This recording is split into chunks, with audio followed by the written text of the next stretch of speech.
کہتے ہیں؟ جمعیت علماء نے 2002 سے یہ کہنا شروع کیا ہے کہ وقف بورڈ کو بنائے جانے کا نظام ایسا ہونا چاہیے جیسے شرومنی گرودوارا پربندھک کمیٹی کا ہے، کہ ان کا اپنا ایک سیپریٹ پولیٹیکل کالج ہے، وہاں لوگ ممبر بنتے ہیں اور ممبر بننے کے بعد یعنی ووٹر بنتے ہیں، اور وہ ووٹرز ایس جی پی سی بناتے ہیں، شرومنی گرودوارا پربندھک کمیٹی۔ سکھوں کی گرودوارا پربندھک کمیٹی سرکاریں نہیں بناتی۔ مجھ سے سوال کر رہا تھا، آخر اس میں آپ یہ کیوں کہتے ہیں مسلمان ہی ہو؟ بھئی مسلمانوں کی اوقاف ہیں، مسلمانوں کی زمینیں ہیں، تو مسلمان نہیں ہوگا تو کون ہوگا؟ ابھی تو سرکاروں کی طرف سے اپوائنٹڈ مسلمان ہوتے ہیں، ہم یہ کہتے چلے آ رہے ہیں، ڈیمانڈ کر رہے ہیں ہاں اس میں امینڈمنٹ ہونا چاہیے، اور امینڈمنٹ یہ ہونا چاہیے کہ ایس جی پی سی کی طرح سے اس میں الیکشن ہو، نہ کہ اپوائنٹمنٹ ہو۔ یہ بات جمعیت علماء 2002 سے کہتی چلی آ رہی، اس کو اور زیادہ کمزور کر دینا چاہتے ہیں۔ میرے دوستوں بزرگوں، مجھے یہ کہنے کی کوئی ضرورت نہیں ہے کہ جی کسی قیمت پر نہیں بننے دیں گے، یہ کہنے کی میں ضرورت نہیں سمجھتا۔ ہاں، اوقاف کی حفاظت کے لیے جو بن پڑے گا ہر ممکن کوشش کریں گے، اور کسی قربانی سے کوئی دریغ نہیں کریں گے انشاءاللہ۔ بزرگوں اور دوستوں، یہ صحیح ہے کہ ملک کے حالات انتہائی حساس اور فکر انگیز ہیں۔ صورتحال ایسی نہیں ہے کہ ہم یہ کہہ سکیں کہ سب کچھ ٹھیک ہے، بلکہ بہت کچھ خرابی کی طرف ہے، اور خرابیوں میں ایک بڑی خرابی یہ ہے، ایک خاص طبقہ اپنی بالادستی، سپریمیسی اسٹیبلش کرنے کی کوشش کر رہا ہے۔ اس کی کوشش ہے یہ کہ وہ اعلیٰ درجے کے ہو جائیں اور دوسروں کو ادنا درجے کا بنا دیا جائے،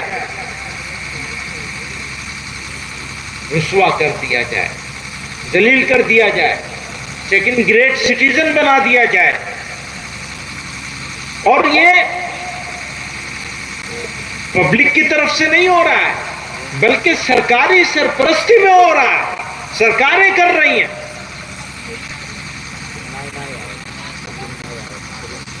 اگر سرکار یہ کرنے لگے تو کیا سمجھیں گے؟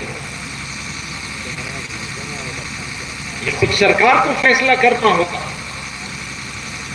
ملک کے شہری، سٹیزنز، اور وہ بھی اتنی بڑی تعداد، اس کو آپ سیکنڈ گریڈ کا بنا دیں گے، قانونی طور پر بے بس محسوس کرنے لگے یہ لوگ۔ آج تو راستہ چلنا لوگوں کا مشکل ہو گیا ہے۔ ہاں، یہ بات بالکل صحیح ہے کہ سب حالات کے باوجود ہرگز مسلمان کو مایوس نہیں ہونا چاہیے۔ مایوسی کفر ہے۔ جو بھی ہو، وہ یہی چاہتے ہیں کہ ہم کو مایوس کرتے ہیں۔ اللہ کے اوپر بھروسہ رکھنا چاہیے، اپنے اعمال کو درست کرنا چاہیے۔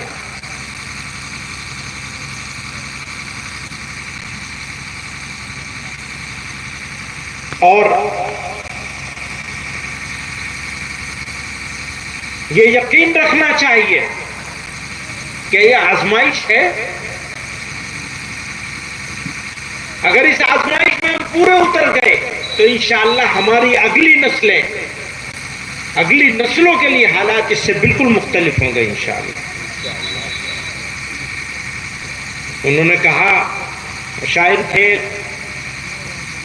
کلیم عاجز صاحب، غضب کی فتنہ سازی آئے ہے اس آفت جاں کو، غضب کی فتنہ سازی آئے ہے اس آفت جاں کو، شرارت خود کرے ہے اور ہمیں تہمت لگاتے ہیں، شرارت خود کرے ہے اور ہمیں تہمت لگاتے ہیں، میری بربادیوں کا ڈال کر الزام دنیا پر، وہ ظالم اپنے منہ پر ہاتھ رکھ کر مسکراتے ہیں، اب انسانوں کی بستی کا یہ عالم ہے کہ مت پوچھو، لگے ہے آگ ایک گھر میں تو ہمسایہ ہوا دے ہے، کلیجہ تھام کر سنتے ہیں لیکن سن ہی لیتے ہیں، کلیجہ تھام کر سنتے ہیں لیکن سن ہی لیتے ہیں، میرے یاروں کو میرے غم کی تلخی بھی مزہ دے ہے۔ بزرگوں اور دوستوں، اوقاف کے بارے میں تو ہماری بات ہو ہی گئی کہ ایک بات یہ بھی ہے کہ اوقاف کی جو موجودہ ترمیم لانے کی کوشش ہو رہی ہے، اس میں وہ کوشش اگر کامیاب ہو گئی تو ایک بہت بڑی خرابی یہ ہوگی کہ واقف کی منشا ہی ختم ہو جائے گی اس میں سے، تو یہ بھی ایک بڑا مسئلہ ہے۔ اچھا، ایک اور بات ہے جو میں سمجھاؤں اب تک کی ساری بحثوں میں، وہ یہ کہ سرکار کو اوقاف کے بارے میں قانون بنانے کا حق ہی نہیں ہے۔ سرکار اگر قانون کے بارے میں کوئی اوقاف کے بارے میں اگر کوئی قانون بناتی ہے تو وہی ہماری شریعت میں مداخلت ہے، چاہے پہلے بار انہوں نے بنائی ہو اور چاہے اب بنائے۔ اوقاف کا معاملہ خالصتاً شرعی معاملہ ہے، اس میں مداخلت کا ان کو حق نہیں ہونا چاہیے۔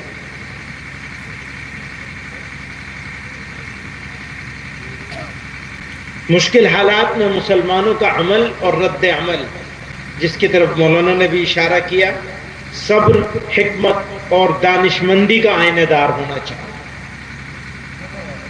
حکمت کے ساتھ، صبر کے ساتھ، دانش مندی کے ساتھ یہ وقت تقاضا کرتا ہے مسلمان اپنی بصیرت اور دور اندیشی کا مظاہرہ کریں، مثبت اور متوازن اقدامات کے ذریعے معاشرتی تعمیر و ترقی میں اپنا کردار مزید مضبوط کریں، تعلیم کے فروغ، معاشی خود کفالت اور سماجی بہبود پر خصوصی توجہ مذکور کرتے ہوئے ہمیں اپنی کمیونٹی کو اس قابل بنانا ہے کہ ہر چیلنج کا سامنا حکمت اور استقامت سے کیا جا سکے۔ ایک بات اور کہنا چاہتا ہوں، اس ملک میں غیر مسلموں میں تین طرح کے لوگ ہیں۔ ایک وہ جو ہمارے موافق ہیں، ہم خیال ہیں، سیاست کی وجہ سے یا کاروبار کی وجہ سے یا ساتھ رہنے کی وجہ سے، ساتھ پڑھنے وڑھنے کی وجہ سے تعلقات ہو گئے ہمارے۔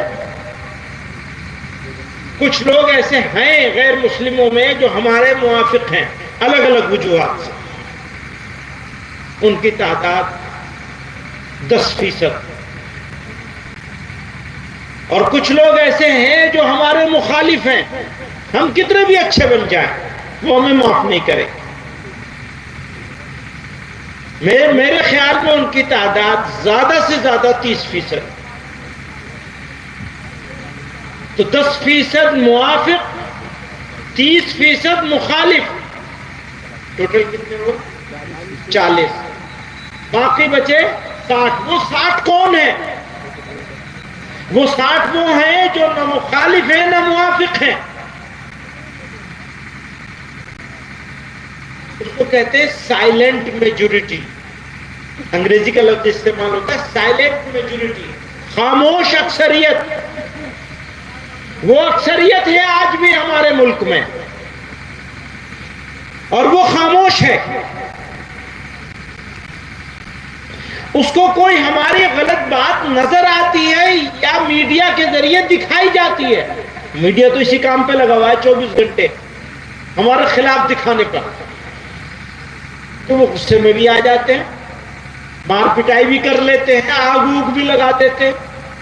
اور ہماری کوئی اچھی بات نظر آ جاتی ہے اتفاق سے تو پھر خوش بھی ہو جاتے ہیں, تعریفیں بھی کرتے ہیں, تالیاں بھی بجاتے ہیں. تو 3 طرح کے لوگ ہو گئے, ایک مخالف ہے, ایک موافق ہے, ایک خاموش ہے. ہمارا مخالف جو 30% ہے زیادہ سے زیادہ, اس کی کوشش یہ ہے کہ اس 60% میں سے کچھ فیصد کو کم سے کم اپنے ساتھ ملا لے. 60 کے 60 کو ملا لے یا نہیں تو کچھ کو تو ملائے. اسی بات کے لیے پوری پروپیگنڈا مہم کھڑی کی ہوئی ہے. جو ہمارا مخالف ہے اس کے لیے نہیں کر رہے ہیں وہ پروپیگنڈا, بلکہ جو نہ مخالف ہے نہ موافق ہے, سائلنٹ میجورٹی ہے, وہ اس کو اپنے ساتھ میں لانا چاہتے ہیں. اور اس کے لیے یہ گالی گلوچ کا بازار گرم کیا ہوا ہے انہوں نے. تو ہمیں حکمت اور دانائی اگر اختیار کرنی ہے تو اس 60% کو کم نہیں ہونے دینا ہے کسی کے. ہمارا کوئی عمل اور رد عمل جب ہوگا تو اس نقطۂ نظر سے ہوگا کہ یہ 60% کے اوپر کیا امپیکٹ ہوگا اس کا. یا تو ہم یہ سمجھ لیں کہ سارے لوگ ہمارا مخالف ہو گئے, تب ٹھیک ہے جو چاہے کہو. لیکن اگر ان 100% میں سے 60% لوگ ابھی بھی ایسے ہیں جو ہمارے مخالف نہیں ہوئے اور 10% ہمارے موافق ہیں, تو یہ 70 ہو گئے. ہمیں ان کو اپنا مخالف بننے سے روکنے کے لیے جہد مسلسل کرنی چاہیے. یہ میں ایک بات کہنا چاہتا ہوں. ایک اور بات جس کی طرف انہوں نے اشارہ کیا, میں بھی اس کو ذرا اور وضاحت سے کہہ دوں کہ دعوتی مزاج ہماری ذمہ داری. ایک آدمی کو اللہ تعالیٰ نے کسی ایسے ملک میں پیدا کر دیا جہاں مسلمانوں کی اکثریت ہے, سب کام مسلمانوں کے حساب سے ہوتا ہے. کس نے پیدا کیا؟ اللہ میاں نا. کسی کو ایران میں, کسی کو عراق میں, کسی کو کویت میں, کسی کو کہیں, کسی کو کہیں. ہم بھی وہاں پیدا ہو سکتے ہیں. اللہ میں چاہتے ہیں وہاں پیدا کر سکتے ہیں. اللہ نے یہاں پیدا کیا اس سرزمین پر.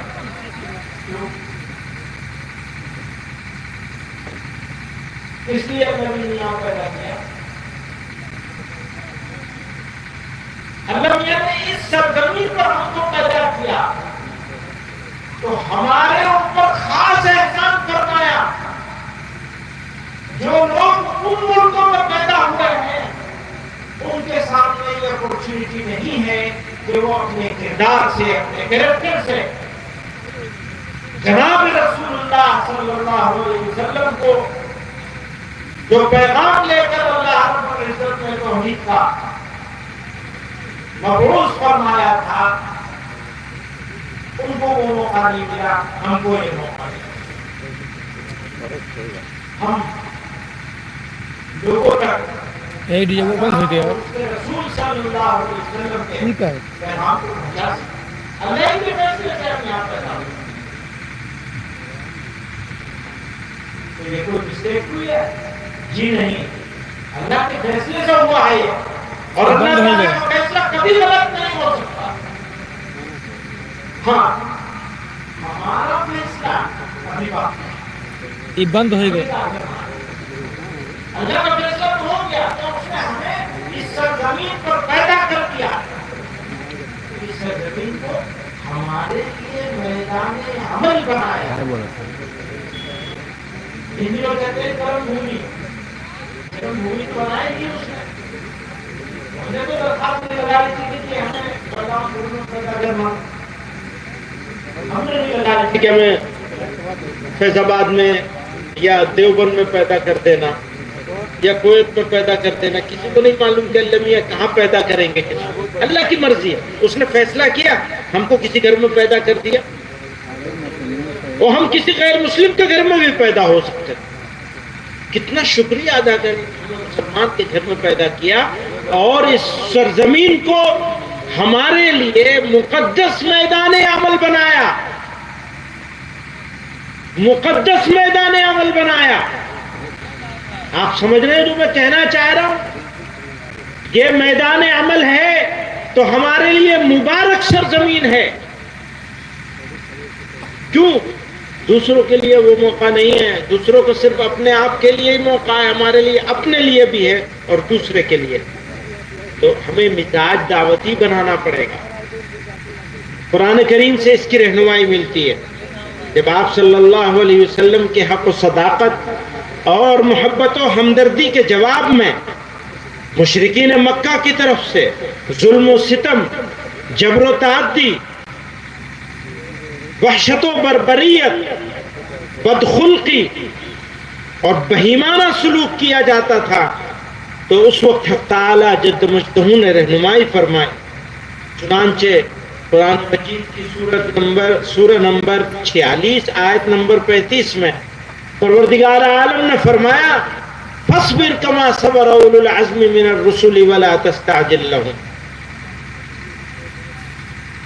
صبر کرو جیسا کہ اولو العزم انبیاء نے کیا، رسولوں نے کیا، اور خدا پر بھروسہ. اسی طرح